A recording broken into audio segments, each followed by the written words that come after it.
یاد رکھو مسلمانوں، اللہ کی رحمت سے کبھی نا امید نہ ہونا، کیونکہ اللہ نے کلام مقدس میں ارشاد فرمایا لا تقنطوا من رحمت اللہ کی رحمت سے کبھی نا امید نہ ہونا۔ ان اللہ یغفر الذنوب جمیعا، بے شک اللہ سارے ہی گناہوں کو معاف کرنے والا ہے۔ اللہ کے فیصلوں پر راضی رہو۔ آپ جانتے ہیں اسلام میں نا امیدی کفر ہے۔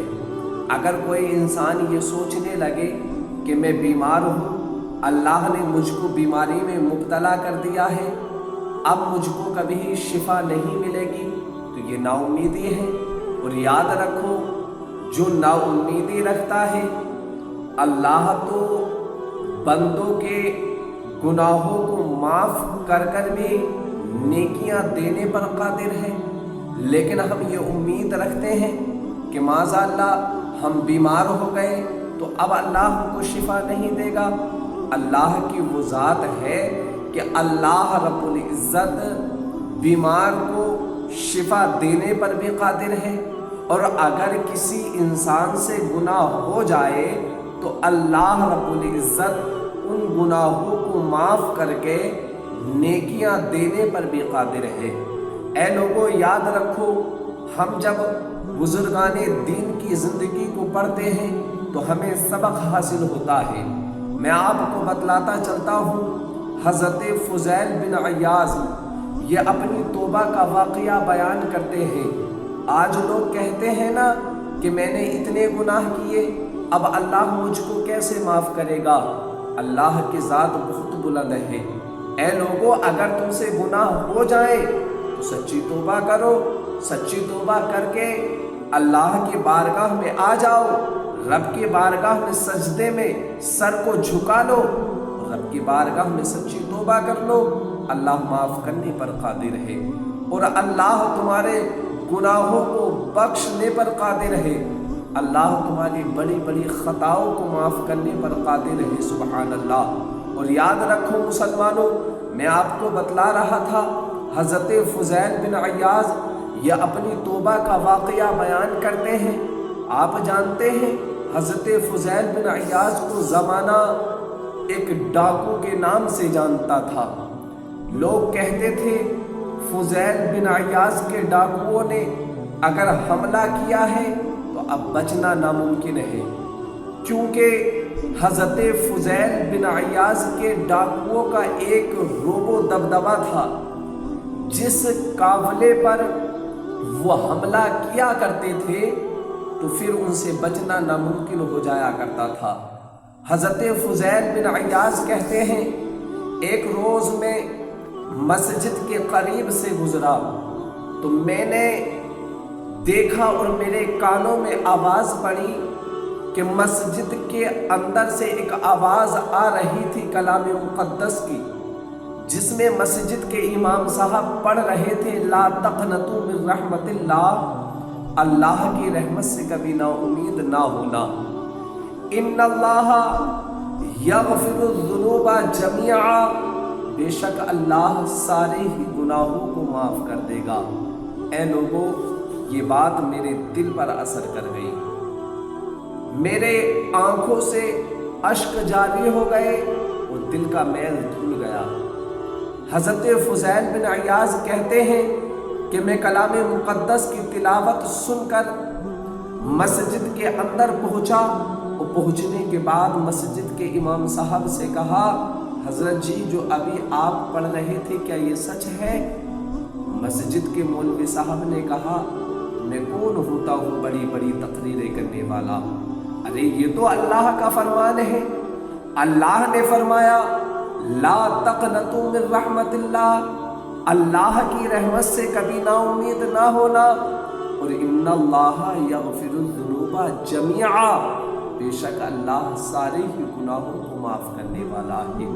حضرت فضیل بن عیاض نے کہا تو ٹھیک ہے، اب توبہ ہو گئی، اب میں اپنے گناہوں سے سچی توبہ کرتا ہوں۔ حضرت فضیل بن عیاض نے سچی توبہ کی، کرنے کے بعد اپنے دوستوں کے پاس پہنچے، جا کر کے بتلایا کہ اب میں نے सच्ची तौबा कर ली है। अगर आपको अपना सरदार चुनना है तो आप फैसला कर लो, लेकिन मैं अब आपका सरदार नहीं हूँ। अब मैंने गुनाहों से सच्ची तौबा कर ली है, अब पलटकर इस गुनाह की तरफ नहीं आऊँगा। साथियों ने कहा, आप दुनिया में हमारे सरदार कहलाए हो तो हम भी आपके साथ सच्ची तौबा करते हैं। जिस तरह से आप दुनिया में हमारे सरदार रहे हो, उसी तरह से इंशाअल्लाह जन्नत में भी आप हमारे सरदार कहलाओगे। सच्ची तौबा हो गई। अब हज़रत फुज़ैल बिन अयाज़ के जहन में ख्याल आया कि हमने ये जो माल लूटा है, अब इस माल का क्या करें। हज़रत फुज़ैल बिन अयाज़ एक आलिम साहब की बारगाह में पहुँचे। पहुँचने के बाद बयान किया कि हज़रत जी, मैंने माल को लूटा, अब मैंने सच्ची तौबा कर ली है, अब इस माल का क्या करूं। आलिम साहब ने बतलाया, एक हुकूकुल्लाह होता है और एक हुकूकुल इबाद होता है। एक अल्लाह के हुकूक होते हैं, कुछ बंदों के हुकूक होते हैं, लेकिन ये जो तुमने चोरियां की हैं, ये बंदों का हुकूक है, वो बंदों का हक है, वो बंदों तक पहुंचना चाहिए। हज़रत फुज़ैल बिन अयाज़ ने सोचा कि ठीक है, अब मैं इस माल को लोगों में बांट दूंगा। हज़रत फुज़ैल बिन अयाज़ ने सारा माल लोगों में बांट दिया, जिसका जितना लूटा दे दिया। अब एक यहूदी रह गया। हज़रत फुज़ैल बिन अयाज़ उस यहूदी के करीब गए, पास गए, और जाने के बाद बतलाया, मैं फुज़ैल बिन अयाज़ वो डाकू हूँ जिसने चंद दिन कबल तेरे घर डाका डाला था। अब मैंने तौबा कर ली है, अब मैं सारा माल लोगों का वापस कर दिया, लेकिन तेरा माल मुझसे खर्च हो गया, अब ऐसा कर तू मुझको माफ कर दे। उस यहूदी ने जब इतना सुना ना तो कहने लगा, नहीं फुज़ैल बिन अयाज़, माफी तो नहीं मिलेगी, तुमने माल लूटा है, इसकी तुमको सजा मिलेगी। ऐसा करो, मेरे घर ऊंट है, तुम मेरे ऊंटों को चारा डालो। जब चारा डालोगे, एक मुद्दत पूरी हो जाएगी, उसके बाद मैं आपको रिहा कर दूंगा। फुज़ैल बिन अयाज़ ने जो तौबा की थी ना, वो अल्लाह और उसके रसूल को राज़ी करने के लिए की थी, किसी दुनियादार के लिए नहीं, बल्कि अल्लाह और उसके रसूल की नज़रों में अच्छा होने के लिए की थी, कि अल्लाह उसका रसूल मुझसे राज़ी हो जाए। फुज़ैल बिन अयाज़ ने कहा, ठीक है। चंद दिन फुज़ैल बिन अयाज़ ने उस यहूदी के ऊँटों को चारा डाला। एक रोज़ उस यहूदी ने इम्तिहान लिया, कहा, ए फुज़ैल बिन अयाज़ इधर आ। हज़रत फुज़ैल बिन अयाज़ उस यहूदी के करीब आए। कहा, वो जो दूर मिट्टी से और पत्थरों से भरी, ठीकरियों से भरी जो वो थैली रखी है ना, वो जो उसको उठा कर के मेरे करीब लेकर के आओ, वो जो दूर थैला रखा है।